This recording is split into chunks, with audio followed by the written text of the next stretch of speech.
Kita balik lagi ke Ngegogon di YouTube Tisakops. Sekarang aku sama Mas Ruli. Mas Ruli ini apa ya, Mas? Aku perkenalkan sebagai apa ya? Sebagai apa? Sarjana baru. Fresh graduate. Fresh graduate itu toh. Sarjana muda yang nggak muda gitu no. Mengingatkan sama Iwan Fals. Atau penulis atau apa ya? Juru parkir, rusa menjana. Ya. Oke. Nah, sebenarnya sampai sudah lama ya Mas di Solo ya? Udah. Iya, udah lama juga sih. Aslinya Jakarta ya. Jakarta dia di mana sih? Karawang. Asalnya Bekasi. Oh, Bekasi. Tapi sudah lama di Solo. Ya. Dari sekolah SMA. SD udah di Solo SD. Oh, SD udah di Solo. Solo banget ya. Solo. Iya. Ini Mas, kan apa ya? Tema obrolan kita sebenarnya kan random aja sebenarnya, nggak terfokus sama satu topik gitu. Tapi aku pengen tanya kan, sampean banyak juga bergelut di buku, terutama kan di sastra lah, penulisan, cerpen atau novel gitu kan. Belakangan kan, ya kita lihat apa ya? Aku komentarnya mungkin ekosistem sastra nih ya, kayak sering dibicarakan gitu. Mungkin nggak sehat, mungkin apa gitu loh. Ada juga istilah-istilah apa ya, penulis yang berjuang sendiri, apa istilahnya, indie publishing gitu kan. Gimana Mas menurut sampean Mas? Ya gimana ya? Ya semua kan ya, apa namanya? Ya kayak ya bukan membatasi untuk siapa yang boleh nulis, siapa yang enggak ya. Semua boleh aja menjadi penulis gitu. Ya. Kan balik lagi juga harus dengan tujuan masing-masing ya, ada konsekuensinya juga gitu. Pertama ya di perbukuan kita ya memang seperti ini gitu. Maksudnya memang seperti ini dalam arti ya katakan banyak yang masih ya, bukan banyak ya, masih tersentral gitu kan, butuh legitimasi untuk dari pusat dan sebagainya gitu loh. Sementara ya misal katakan mungkin di bidang lain, mungkin di bidang lain itu ya lebih terbuka, lebih cair, bukan kok terus di perbukuan atau di penulisan tuh kaku gitu ya, enggak sebenarnya. Tapi ya masih ada anggapan bahwa kalau enggak dengan label begini kurang. Makanya ada sampai ada sastrawan nasional, sastrawan lokal gitu kan. Sastrawan terlokal. Iya. Beda tarifnya kayak telepon kayak dia mau wartel itu. Kalau telepon ke luar negeri beda gitu ya. Telepon asal cici sama semacam gitu loh. Padahal sama berjuangnya kan kurang lebih juga sama-sama berjuang lah. Dalam apa ya, dalam tahapannya, prosesnya masing-masing gitu kan. Gini Mas, aku kan mau komentar juga. Maksudnya sebenarnya siapa yang paling dirugikan ya dengan ekosistem sastra yang mungkin bisa kita bilang di sini kayak nggak kurang sehat lah, bukan nggak sehat ya, tapi kurang sehat lah. Kalau kita lihat fenomena apa ya, beberapa penulis yang jarang diajukan sebagai rujukan bacaan, rekomendasi bacaan gitu kan. Kan kalau misalnya ada apa ya, kayak obrolan rekomendasi 10 penulis kan gitu.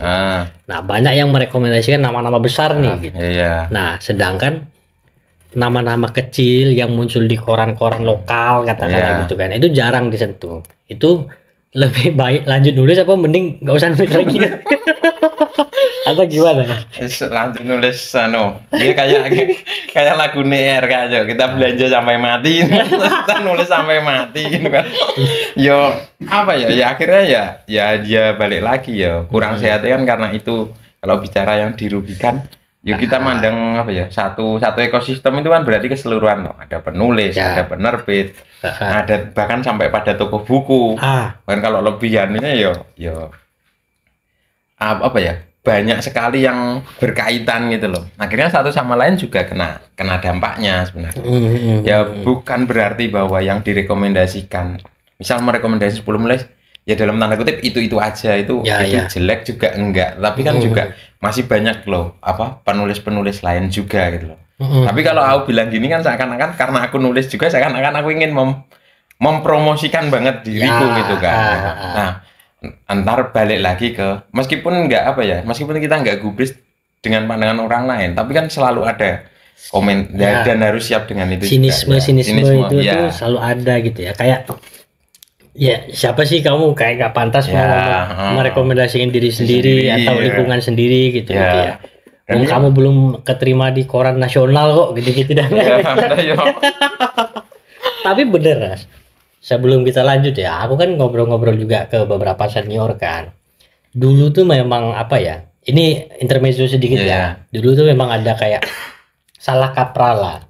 Para senior tuh yang merasa menulis di media nasional itu mereka sudah jadi orang yang terpusat gitu. Tuh sampean pasti pernah mengalami kan? Itu gimana Mas gejolaknya pada saat itu? Ataukah minder ketemu penulis lain atau pilih gitu? Atau gimana? Ya akhirnya ya ada juga perasaan seperti itu ya. Ketika kita berpatokannya pada nama ya. Tapi ketika pada karya itu kan sebenarnya kan fair-fairan aja gitu loh. Bukan kok. Kan ada porsinya masing-masing juga lah. Kapan kita untuk menunjukkan gitu kan. Bahwa kita penulis, tapi juga di ruang lain juga kita punya sesuatu yang lain juga. Tidak lantas kita dipandang bahwa ketika di koran nasional gitu bahwa wah ini penulis nasional, ini penulis lokal gitu enggak terlalu peduli juga dengan bahwa mana yang lokal mana yang nasional, karena prosesnya juga beda. Dan misal katakan di keredaksian misal di keredaksian koran juga atau di keredaksian media juga mempunyai ketentuan masing-masing gitu kan.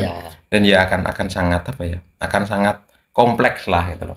Dan enggak, karena ada juga katakan misal bahkan ada pernah ketemu bahwa penulis yang menganggap bahwa dirinya ketika dimuat di koran nasional gitu kan, terus seakan-akan bahwa ini bahwa karyanya yang paling bagus gitu. Ya kan ukurannya kan berlaku hanya di saat itu gitu kan.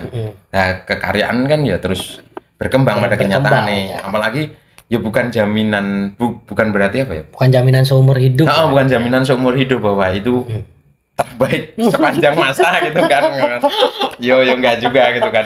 Kan terus waktu kan terus bergulir juga gitu loh. Ada juga kritik juga. Zaman bergerak. Judul buku. Tapi kan Mas kayak di wilayah underground, karena kan aku juga di underground kan sama kayak sampean kan. Itu kan jadi olok-olok juga ya. Ketika kita temu penulis nasional nih. Jadi kayak ada keseruan tersendiri gitu kan. Walaupun sebenarnya di kacamata umum kita tuh kayak dianggap gitu sebagai tidak tervalidasi lah gitu ya kan. Tapi enaknya yang di underground tuh bisa nyinyir ke yang mana yang pusat. Sementara yang pusat kan gak nyinyir ke underground karena gak kenal kita. Iya. Jadi tetap semangat underground tuh masih masih bahasanya ya. Masih walaupun sering tersakiti. Sering merasa tersingkir gitu. Padahal tidak ada yang menyingkirkan sebenarnya mungkin ya. Sebenarnya agak bermasalah juga, maksudnya ketika kita ngobrol ini gitu kan, menjadi ini sebuah konten kayak wah ini membela-bela kaumnya sendiri gitu kan. Tapi ini obrolan terbuka aja, kita bisa diskusi dan lain-lain sebagainya. Nah Mas, aku juga pengen lanjut kayak kita kategorikan lah pada saat ini penulis UMKM lah kan. Meskipun kita yang menampili diri sendiri dengan PD penulis UMKM gitu. Maksudnya gimana Mas Ruli melihat potensi lah daripada penulis UMKM ini, apakah masih bergantung sama relasinya lagi atau suatu saat dapat wangsit terus meledak gitu kan, gimana kira-kira? Kapan itu aku ngobrol sih, ada yang namanya privilege dalam tanda kutip privilege dalam bentuk apapun nepotisme. Saat bisa jadi itu dalam bentuk apapun soalnya. Terus ada lagi yang modalnya tekun gitu loh. Lah masalahnya modal tekun ini dijawab kapan gitu itu nggak tahu itu loh jawabannya. Meledaknya itu loh kapan. Pokoknya tekun Ya, terus gitu. ya. Atau kalau apa ya, kalau bahasa sekarang wah belum FYP-nya gitu kan. Kadang belum FYP-nya, belum nemu FYP-nya aja gitu. Nah, permasalahannya kapan nemu FYP-nya itu yang menjadi tanda tanya tuh. Tapi gini Mas, menanggapi fenomena apa ya, kayak TikTok, Instagram yang viral itu kan justru yang aneh-aneh kan. Iya, yang kan? Yang nggak jelas gitu kan. Nah, kalau di sastra tuh ada nggak sih hak-hak misalnya ketika nulis yang jelek, yang nggak jelas justru jadi viral dan laku misalnya gitu. Menurutmu gimana? Kamu kan main TikTok, main Instagram kan, gimana deh? Ada juga seperti itu ya. Tapi balik lagi bahwa ketika menulis mungkin ya, aku membacanya ya tetap dibaca sebagai bahwa ini ya punya konsep yang ditawarkan juga. Enggak yang semata-mata bahwa bahwa oh ya udah enggak jelas gitu aja gitu loh. Karena layer-layernya pasti ada gitu kan. Dan ya malah terkait dengan balik sedikit ya terkait dengan penulis UMKM tadi ya. Yang yo cetak buku sendiri, menerbitkan sendiri kan. Promosi sendiri, jual sendiri itu kan. Ya kan itu bagian dampak dari ekosistem kita yang kurang sehat itu tadi itu loh. Ya, kurang sehat lah kita. Kurang sehat gitu kan. Ya kalau sah-sah saja tentu sah-sah saja ya untuk seperti itu ya, bukan nama apa ya. Kalau dalam tanda kutip nama besar pun masih menggunakan cara seperti itu gitu kan. Nah, ya balik lagi bahwa ya dipandang gini aja lah, ke bazar buku itu yang dilihat itu juga nama penulisnya duluan gitu loh. Penulisnya duluan ya. Ya. Misal katakan ada dalam tanda kutip penulis besar memakai nama samaran yang itu juga nggak terkenal gitu ya, nggak diketahui siapapun gitu kan. Apakah juga akan dampaknya seperti itu juga? Ya, aku kan jawab belum tentu gitu loh. Karena ya pada kenyataannya juga akan melihat nama duluan daripada. Ya mungkin karena masih di plastik ya kalau di bazar ya. Ya itu sih mungkin karena tapi balik lagi ya itu salah satu dampak dan paling menjadi titik terendahnya gitu loh. Titik terendahnya bahwa dengan ekosistem yang tidak sehat ini kemudian penulis-penulis UMKM ini harus serba mandiri lah. Padahal kan yang pengen dibangun tuh adalah sebuah yang terstruktur gitu kan, jelas gitu kan. Ada timnya dan lain-lain sebagainya lah untuk menembus pasar dan ke pembaca gitu kan, dan dibicarakan ulang-ulang gitu. Nah termasuk juga ya masalah dibicarakan itu juga ya kalau nggak digagas sendiri pun ya nggak akan dibicarakan gitu loh. Siapa yang dan ini yang kurang sehat juga kadang dibicarakan sendiri di kalangan sendiri dan ya karena untuk menyentuh pembaca yang lebih luas pun di satu sisi itu nggak kurang sehat lah, katakan kurang sehat. Tetapi di sisi lain juga karena nggak ada yang merespon untuk keluar gitu loh dari zona itu sendiri gitu loh. Ya itu memang apa ya, satu hal yang dirasakan ya dari dampak itu kan, dampak apa ya istilahnya itu ya dampak buruk lah gitu kita bilang gitu ya. Ya aku sebenarnya gatal juga sih Mas pengen ngomong. Ya ngomong aja. Dengan podcastmu ngomong aja. Ya kalau kita lihat ya bukan pengen membanding-bandingkan gitu. Kalau misalnya di pameran tuh ya kan. Pameran tuh ada artis tunggal, artis besar, terus ada juga artis-artis kecil gitu kan. Seniman-seniman kecil. Itu pun dikurasi dari kota per kota bahkan sampai pelosok gitu. Digabung dalam satu pameran, ya kan. Sehingga orang keluar pameran tuh punya banyak nama gitu. Referensi itu banyak banget gitu. Nah, kalau di sastra kan kita nggak ngelihat itu gitu. Yang kita lihat dalam kacamata umum gitu. Yang kita lihat adalah ya nama-nama besar itu gitu. Yang terus dibicarakan dari waktu ke waktu, baik dari tahun 60 sampai 2024 gitu. Jadi kan artinya apa ya? Ya itu tadi kan ada yang kurang sehat di ekosistem sastra itu ya. Makanya kalau kita apa ya istilahnya, jadi aku yang berkomentar ya.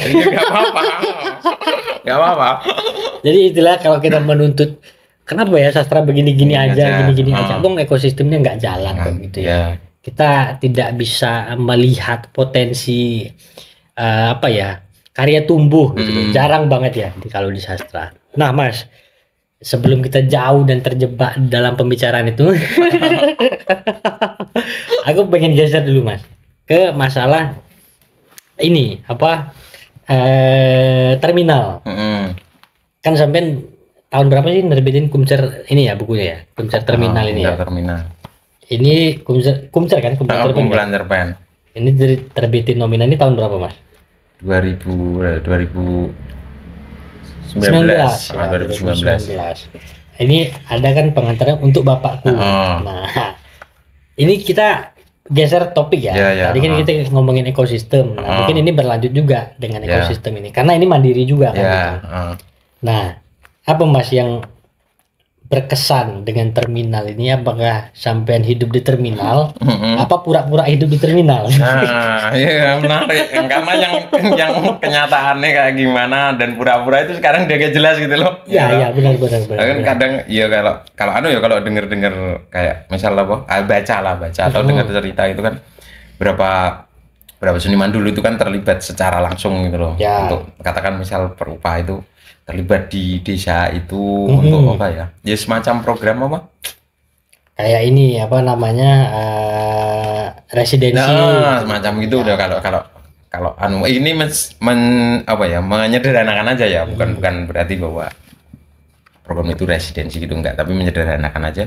Ya semacam itulah, bahwa terjun ke masyarakat langsung baru apa? Berkarya gitu kan, baru bikin karya gitu. Nah, kalau terminal ya karena bapak saya seorang sopir gitu. Bapakku seorang sopir bis gitu kan. Jadi itu asli ya. Bukan rekayasa. Bukan rekayasa itu. Bisa ditanya ke PT Mayasari Bakti. Almarhum bapakku soalnya sopir kan. Sopir terus ya sering ke terminal aja. Sering ke terminal. Diajak bapakku sering ke terminal gitu kan. Terus kadang di terminal itu kan dari dulu entah kenapa ya aku juga suka berpergian itu lebih suka naik bis gitu loh. Akhirnya kayak naik bis bertemu dengan mungkin di stasiun ya, di kereta atau di pesawat juga bisa seperti itu ya. Tapi ada hal yang lain gitu loh kalau menurutku. Kenapa? Tentang terminal ini. Tentang terminal dan interaksinya juga ketika bertemu dengan penumpang lain, misal dalam satu bus gitu. Dalam satu bis ada penumpang lain ngobrolin hal yang lain juga, dan ya karena mungkin lebih dekat dan aku mengalami langsung gitu kan terkait dengan kehidupan di terminal gitu loh. Beberapa teman juga ada yang ngamen dan ngamen di terminal. Sampai sempat ngamen juga di terminal juga. Dia bukan hanya di terminal sih, di pasar, di wilayah di tempat-tempat umum lah, katakan paling simpelnya gitu. Nah itu hal yang yang melekat lah di ingatanku gitu kan tentang terminal. Bahkan di 2009 tuh aku pernah ikut kampanye salah satu presiden di GBK gitu kan, naik bis karena SBY gitu kan di GBK gitu kan, karena bukan bis bapakku nyopir gitulah ya. Bis itu disewa buat nganter nganter rombongan kampanye gitu kan. Terus aku diajak bapakku, ayo ikut pulang tuh dapat snack gitu kan, buat jeruk gitu kan. Terus dapat tiket kepala itu tulisannya gitu kan. Lanjutkan untuk penting lain itu SBY Budiono ya itu. Terus akhirnya ada interaksi juga di situ, meskipun saat itu belum benar-benar paham soal politik itu kayak gimana gitu kan dan sebagainya. Tapi ya itu yang alami. Terus pulang telah dapat makanan gitu ya, pulang sama bapakku suruh bersihin kolong, suruh kolong kursi itu, suruh bersihin, suruh nyapu ngelap gitu lah. Itu terus ada kebetulan juga, jadi waktu itu aku juga nggak tinggal di rumah gitu, tapi tempatnya omku gitu kan. Nah tempatnya omku itu dulu dia belum menikah itu jadi semacam nginepe teman-teman sopir atau kondektur bis Mayasari Bakti malam lagi. Nah seringnya nginep di situ, hingga akhirnya kan berbaur dengan ada temennya omku, temennya bapakku juga yang dengan latar belakang apa ya, latar belakang budaya yang berbeda gitu loh. Dari Lampung, dari Banten, ya campur lah, dari Sragen, dari manapun itu campur gitu kan dah. Enaknya waktu kecil adalah aku sering dikasih uang jajan gitu loh sama mereka gitu kan. Ya. Nah, Jadi terhidupi lah. oh iya, karena ada anu ya, ada apa ya, ada teman-temannya bapakku yang di situ ya, yo akhirnya berinteraksi dengan itu gitu. Ya. Dan ya mereka cerita keluh kesah, dan ada satu itu dia itu nggak bisa baca gitu kan. ada satu sopir dia nggak bisa baca, terus udah huruf gitu kan. Nah, dia itu melakukan KDRT ke istrinya. Nah, terus koran itu memberitakan tentang dia, tapi dia nggak tahu kan. Ya, tapi sampai tahu. Nah, tapi teman-teman bapakku, teman omku yang lain itu tahu gitu kan. Tahu kalau yang dimaksud itu ya si orang ini gitu loh. Berarti kriminal gitu. Iya sebenarnya, dan ada juga yang ya maksudnya ada salah temennya bapakku yang supir bis juga yang apa masuk penjara kan. Ya. Kecelakaan dan sebagainya, dan itu juga dan bapakku juga pernah kecelakaan juga gitu kan. Tapi ini kalau kriminal lain itu gimana? Yang terjadi yang sempat sampean saksikan? Sampai ku saksiin ya. Kayak misalnya nih, aku naik Metro Mini pulang dari GBK gitu kan, dari Blok M mau ke Lebak Bulus gitu kan. Jadi aku kan bawa tas apa ya, tas lempang. Itulah taruh depan ini kan.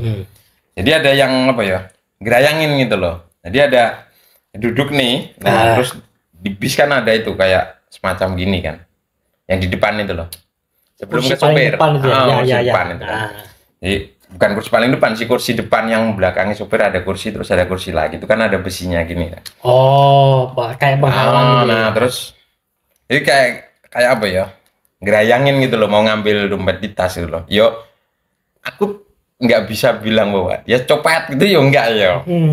Karena ya aku punya temen yang apa yang namanya, yang nyopet gitu loh, yang nyopet juga ada temen yang nyopet juga di terminal Lebak Bulus tuh, ada lah ngelem dan sebagainya itu akrab lah gitu. Ya cuma aku tangkis aja gitu kan. Terus kayak ada cerita dari waktu dari mana ya, Monas itu. Jadi nyegat di halte dulu kan masih ada telepon koin itu. Telepon umum itu loh. Yang kayak di Dilan itu ya. Dia yang nyambung kan. Terus. Nah, itu kan di apa namanya? Masukin koin kan. Nah, koinnya kan ketahan di dalam tuh. Terus sebenarnya kalau mau itu, jadi ada di situ ada pengamen yang sengaja ngorek-ngorek gitu loh. Koinnya keluar. Congkel. Congkel keluar gitu kan. Nah, setelah itu aku naik bis. Pengamennya kan pergi tuh. Aku naik bis, ketemu di depan lah. Terus dia orasi, model-model ngamen yang orasi tuh loh. Wah, Bu, saya. Tolong kasihani saya gitu. Ya. Tapi yang apa ya, yang menarik adalah dia juga berpuisi gitu loh. Itu loh. Sebenarnya kan pertunjukan secara langsung gitu loh. Itu kan. Berarti sejak itu jiwa sastra sampean berapi-api dari situ. Iya, bukan berjiwa berapi, tapi itu salah satu triggernya ya. Itu melihat itu gitu loh, bahwa melihat ini pementasan yang murni itu loh. Enggak ada settingan lampu kan. Bu, yang saya gini. Nah, mungkin seperti adegan pada umumnya di film-film lah yang ada ya. Tapi itu ku saksiin langsung bahwa Bu gini terus berpuisi, terus ada lagi, terus bilang lagi orasi lagi bahwa gini. Aku tuh tadi lo lihat dia ngambil koin dari telepon umum sebenarnya gitu loh. Tapi ya itu apa ya? Ya mungkin itu salah satu siasat lah gitu kan. Ya. Tapi itu lumrah ya terjadi di sana ya. Menurutku ya hal yang apa ya? Ya alah dimanapun kalau menurutku bukan hanya di sana sih, bahwa manusia bisa menyiasati itu loh, menyiasati terkait dengan kebutuhan untuk perut gitu loh. Survive-nya kayak gitu. Survive-nya kayak gitu. Bukan kok ini terus bilang bener salah ya. Iya, emang itu terjadi. Terus apa lagi Mas? Apa ya contoh-contoh apa ya? Kejahatan lah, tindak kriminal yang pernah terjadi, atau bukan tindak kriminal ya, tapi apa ya? Tragis tapi lucu gitu loh. Untuk bertahan hidup. Kan kriminal tuh pasti banyak cerita. Yang sampean saksikan. Kayak gini lah. Bapakku sopir ya kan. Bapakku itu sopir bertahun-tahun tuh sopir. Ya. Bahkan keluar Pak Deku sopir Ya. dulu, gitu kan. Sopir bis ini, bapakku sopir bis, omku sopir bis. Masih bisa bapakku ketipu calo. Masih bisa. Kurang terminal lama gitu kan. Kok bisa? Hah? Jadi, aku mau pulang ke Solo kan Ya. dari Lebak Bulus. Nah, rencananya pakai bis. Waktu itu bis Tunggal Dara. Ini konyol ini ya. Terus. Karena dia berpengalaman Ya, jadi ya, sopir. ya. Tapi kenyataannya ketipu calo gitu kan. Ya, terus. Terus, ada calo yang ini tiketnya ini. Kan. Dibayar sama berapa? 120. Dibayar bapakku. Berat 120. Nah, terus kan ke PO-nya kan. Ya. Ngomong ke PO-nya. Nah, ini Enggak, bukan tiket kita, bukan tiket kita. Berarti calo tuh nyetak tiket sendiri. Ini bukan tiket kita. Bapak aku nyari lagi tuh. Padahal itu udah mepet. Tapi nggak ketemu lagi sama Calo. Ketemu, diminta duitnya. Terus? Tapi dimintanya berapa? 110. Jadi 10 ribunya buat calo. Aduh. Itu yang sering ya. Ya, Kan ya. ada. Jadi kalau di terminal tuh ada tukang receh namanya sebenarnya. Tukang receh itu biasanya dia bawa recehan gitu kan buat ya Tuker. kondektur tuh biasanya tukar ke dia Ya, gitu ya. kan. Nah tetapi itu nggak pernah genap gitu kan. Oh. Nggak pernah genap, selalu Ya, ya. kan koin 500-an kalau Ya. waktu itu ya, belum ada koin 1000-an tapi belum umum lah, Ya. belum miliar gitu kan. Ada koin 500-an, 500-an. Tapi selalu ada koin 200-an di situ gitu loh, di tumpukan itu loh. Dan itu selalu terjadi gitu kan. Ya. Yuk, itu sebenarnya kejahatan kecil aja ya. Kejahatan kecil yang maksudnya jadi mainan orang biasa gitu ya. Dan ya itu salah satunya, bukan salah satunya, ya salah satunya yang menarik karena Ya, ya. banyak hal yang nggak terduga juga gitu loh. Berarti sampai maksudnya menulis terminal ini memang dari ini ya, memang dari pengetahuan dan perjalanan yang disaksikan Jangan. gitu ya. Ya mungkin nggak semua ya. Kalau di buku ini nggak semua, tapi banyak yang ku ambil di bagian Ya, beberapa bagian. part-partnya gitu ya. Beberapa bagian ku ambil. Kejadian itu ya. Dan ya kayak misalnya ada satu pengamen ini ya, pengamen itu kan, pengamen atau asongan gitu. Terus dia mau naik bis itu ya. Aku sendiri nyaksiin. Karena kan tanyain, ada nggak om gitu kan? Maksudnya ada orang nggak di dalam yang jualan apa ngamen? Ya. Kalau enggak kan dia mau naik penuh gitu kan. Padahal di situ nggak ada apa-apa gitu. Cuma kondekturnya aja yang males bukain pintu gitu kan. Ya. Jadi sering terjadi gitulah. Ya. Ya. Nah, yang lucu kapan itu aku pulang ke Ponorogo dari sini, dari Karanganyar mau ke Ponorogo. Di daerah mana ya? Ada. Jadi dua pengamen ini ya, nggak saling kenal kayaknya. Ya. Mereka naik satu di barengan ini. Satu naik dari pintu belakang, satu pintu depan. Ketemu. Naik ketemu, sama-sama bawa Gitar gitu kan. Satu nih akhirnya ngalah.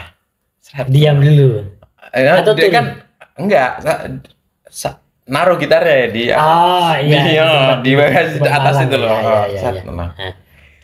Join mawon om ya itu kan, join mawon om. Nah, join kan.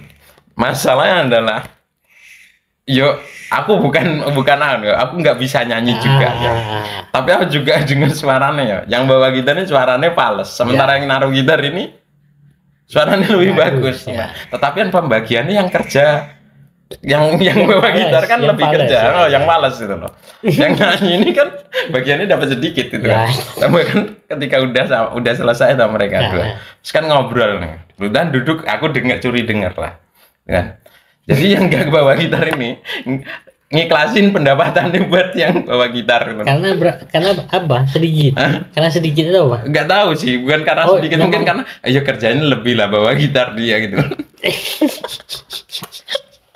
Dan di situ mana cerita backinganmu siapa? Dua-dua nih jadi ada persaingan bisnis di situ antara backingan gitu. Iya, sangat lumrah ya Mas terjadi ya. Dan maksudnya di kehidupan terminal lah gitu ya. Karena kan pusatnya kan pasti tetap di terminal kan. Lumrah terjadi. Kalau menurutku lumrah terjadi karena apa ya, beberapa teman yang ada di misal di terminal Bekasi atau terminal Lebak Bulus juga gitu. Oh, kamu ikut gengnya siapa? Siapa? Bukan terus kalau ketemu itu berantem juga enggak gitu loh. Tapi cuma apa ya? kapling-kaplingan aja lah, jatah-jatah. Ya. Aku bahkan tahu kalau dari misal rute Palur ke Madiun itu pengamen siapa yang suaranya bagus di kota mana itu aku sampai hafal itu gitu kan. Saking menyatunya sama terminal. Wah ini suaranya kalau pengamen daerah sini kurang niat ini gitu kan. Kalau pengamen daerah sini wah niat banget ini ya. Biasanya aku udah hafal ini. Alah, ini lagu nih ini lagi gitu kan. Asli ya. Aku semakin paham sih kenapa apa ya? Karena terminalnya sebenarnya eksotis Mas. Maksudnya semua orang pasti pernah mengakses terminal gitu. Aku pun punya pengalaman gak enak di terminal kan, kayak ditipu calo lah, pengamen lah, apa segala macem lah gitu. Terus jok yang bawa pesing. Tapi sekarang mungkin lebih bagus lah. Lebih bagus. Ya meskipun ada satu yang aku baca di review di Google Map ada review gitu loh. Tolong Bang, jadi ada satu terminal ini ya. Terminal salah satu terminal di kota A gitu lah katakan. Itu dikomentarin sama orang itu. Tolong diperhatikan bangunannya karena bangunan terbuat dari kaca, jangan menghadap ke barat ketika sore silau dan panas. Dan bangunan pun sampai komentar gitu loh. Oh iya. Karena nggak libatin ini mungkin pelaku-pelaku yang ada di terminal. Nah, jadi mereka cuma bangun aja. Iya sih. Maksudnya banyak kejadian. Iya, kebijakannya nggak dengerin gitu loh. Penting bangun gitu kan. Oke Mas. Kita ini ya apa namanya?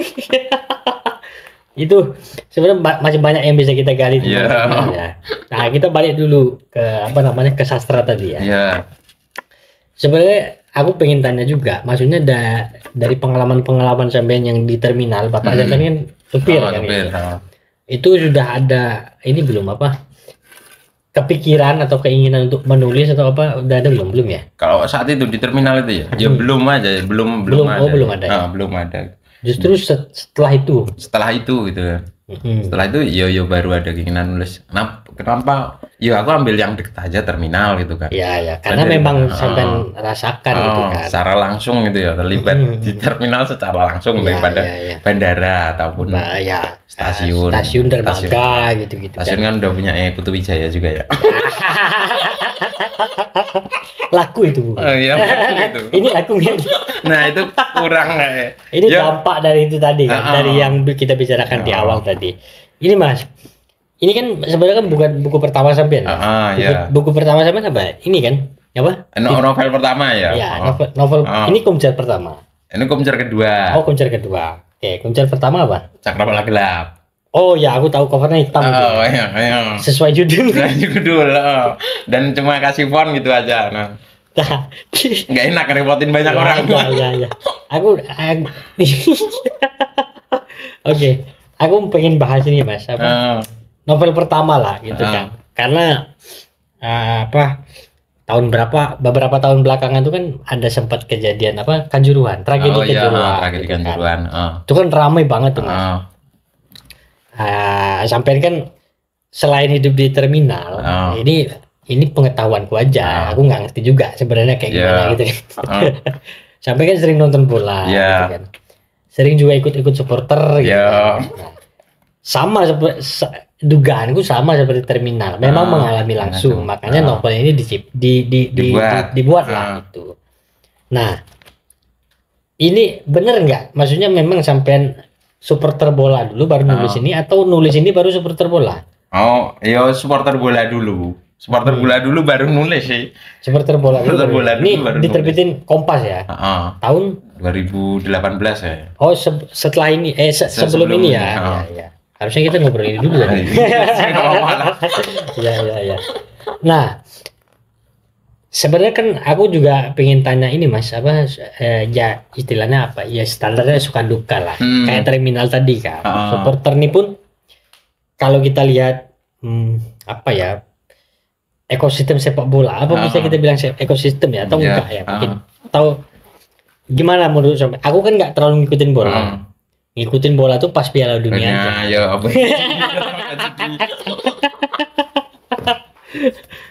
Tidak ada kartu merah. Gimana nih Mas? Maksudnya ini sebelum Kanjuruhan kan? Ya, sebelum Kanjuruhan. Gimana Mas? Apa? Aku mau tanya itu dulu deh. Apa namanya? Yang fenomena Kanjuruhan. Karena kan ramai kan Kanjuruhan. Kan? Banyak menyinggung kemanusiaan juga kan itu. Banyak menyinggung kan karena ada korban kan waktu itu. Kan? Terus ya kita apa ya? Sedih lah melihat hal itu terjadi kayak yang aku kan sekilas tok Mas. Maksudnya polisi menggunakan gas air mata gitu. Sedangkan pintunya dibuka sedikit. Nah, itu menurut sampean yang sebagai supporter dulu aku tanya gimana menurut sampean? Ya tetap tetap kalau bilang sedih berduka ya iya ya karena ya bagaimanapun ya enggak apa ya. Kita nonton bola itu kan sebagai refreshing gitu loh. Maksudnya dari kepenatan kita.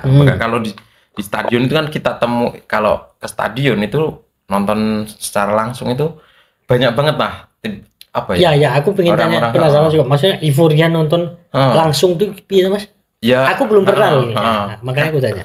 Nah, karena banyak hal yang apa ya? Ada yang stres karena pekerjaan terus bisa lepas ketika nonton secara langsung gitu kan atau kepenatan kerja dan semacamnya lah gitu kan. Maksudnya bener-bener pengen enjoy, pengen seneng bareng gitu loh. Karena seneng secara komunal sama sendiri ada sensasi lain gitu ada sensasi lain ketika bareng-bareng di stadion apalagi nonton langsung gitu.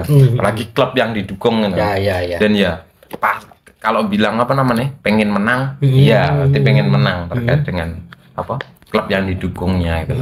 Tapi nggak terduga aja maksudnya sampai seperti itu dan menelan korban jiwa yang itu di Malang itu di Kanjuruhan dan bukan 1-2 orang berapapun lah jumlah itu bahkan satu pun itu sangat berharga gitu loh apalagi ini sampai 130 lebih 130 gitu loh. 135 lah kan 135 orang dan dan apa ya mencoba menutup sempat ditanyain juga bahwa kok nggak ada kamu kok suka bola nggak komentar gitu loh karena juga susah buat komentar di saat itu ya dengan pasti banyak simpang siur terus apa ya susahnya adalah ini juga ini juga nyawa yang sebagai manusia lah gitu loh dan sampai sekarang pun terkait dengan tragedi Kanjuruhan juga nggak ada kejelasan kalau menurutku gitu loh dan saling lempar gitu loh yang bertanggung jawab akhirnya saling lempar dan sebagainya PR besar lah itu gitu loh jadi kita bisa nonton sepak bola itu kan pengennya ya seneng bareng gitu nggak nggak ada yang sampai seperti itu loh seperti tragedi itu gitu loh pengennya nggak terulang lagi jangan sampai terulang lagi seperti itu gitu loh tapi juga di satu sisi juga ini PR buat masyarakat juga gitu loh bukan hanya yang suka bola gitu loh tapi juga semua gitu loh apa terlebih yang dari federasi gitu maksudnya dari yang yang punya pemangku kebijakan di situ lah apalagi terus terkait dengan gas air mata juga gitu kan itu kan aku baca sih itu yang gas air mata penggunaan gas air mata itu dan itu pun nggak jelas maksudnya instruksi itu dari siapa nggak sih terus untuk apa gitu loh untuk apa gas air mata segala dan yang di pengadilan bahkan yang salah itu angin gitu lah apa gitu loh maksudnya ini nyawa sekian ratus loh gitu loh yang 130 lebih terus orang. Hanya angin gitu loh di mana akal sehat kita sebagai manusia aja gitu loh makanya selalu ketika ada teman-teman yang entah itu supporter ataupun pecinta bola lah bukan hanya supporter gitu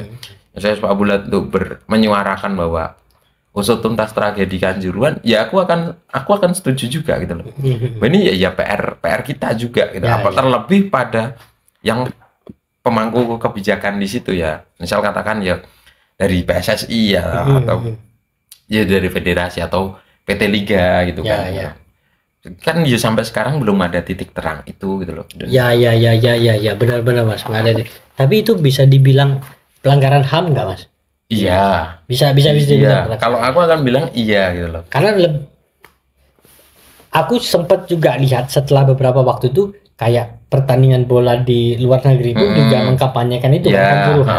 Itu Kanjuruhan. Iya. Nah, iya tetap maksudnya ketika ini ya, apa namanya?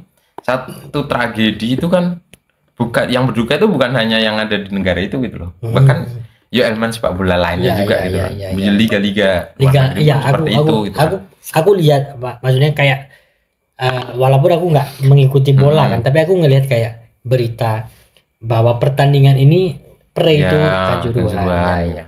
Ya, dan sampai sekarang belum selesai dan ya nggak ada bahwa apa ya kebijakan yang itu berpihak pada korban gini lah, keluarga korban dari tragedi Kanjuruhan gitu loh. Dan kalau disimakan ada yang sepedaan dari Malang ke Jakarta untuk menyuarakan itu sampai segitunya. Ya hanya pengadilan memutuskan angin gitu, ya masa gitu loh, kok sampai segitunya gitu loh. Ya itu sih ketika apa ya, ketika mau nggak mau ya terlepas dari fenomena yang apa, yang timnas kita bagus dan sebagainya gitu kan. Ya itu hal yang berbeda dengan ini gitu loh. Ini juga punya porsi, bahkan terkait dengan tragedi Kanjuruhan itu punya porsi yang lebih untuk disuarakan gitu. Ya jangan sampai katakan misal timnas bagus terus kita lupa dengan ada tragedi ini loh. Ini sebagai PR bersama loh terkait dengan sepak bola Indonesia gitu. Jadi sih karena susah juga untuk untuk bilang agak berat. Tapi begini Mas, aku pengen tanya ini.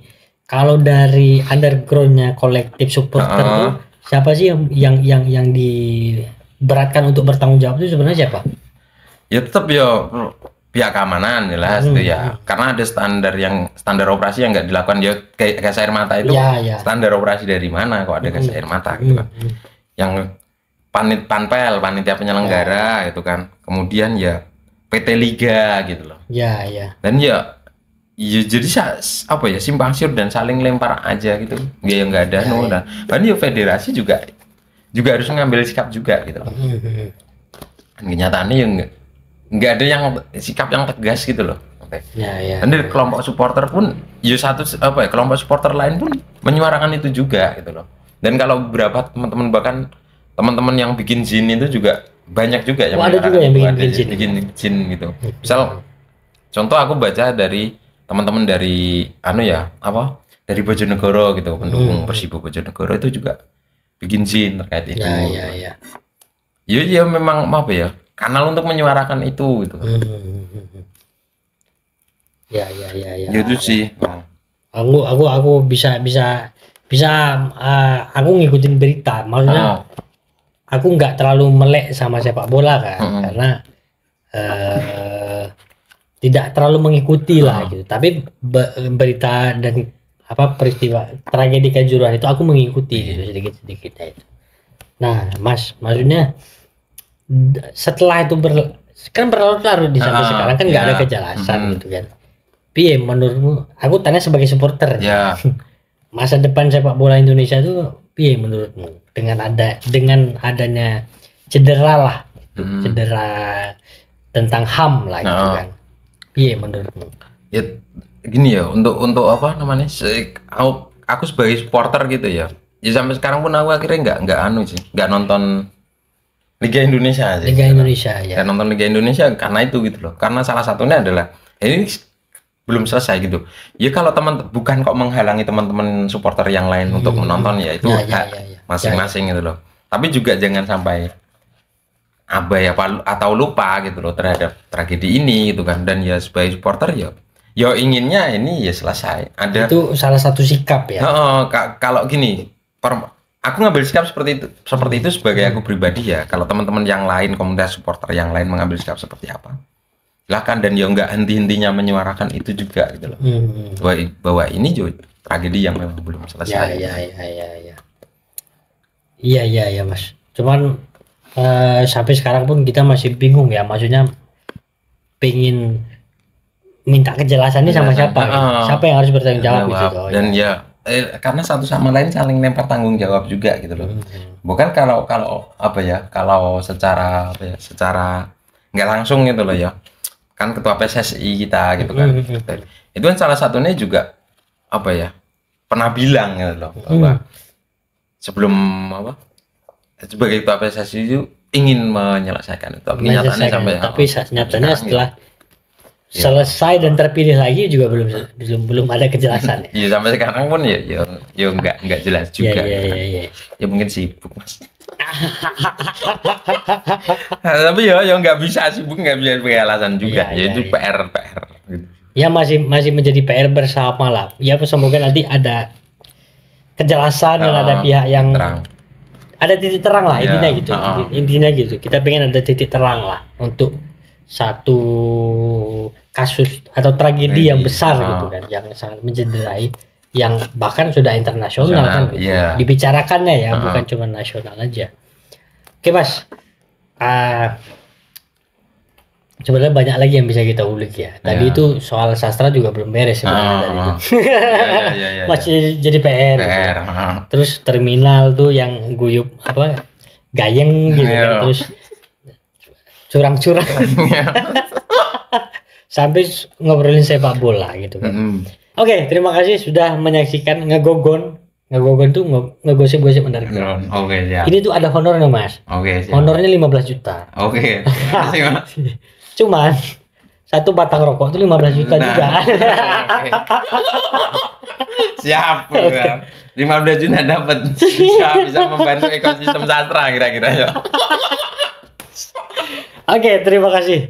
Sampai ketemu lagi di Ngegogon channel Tisakops.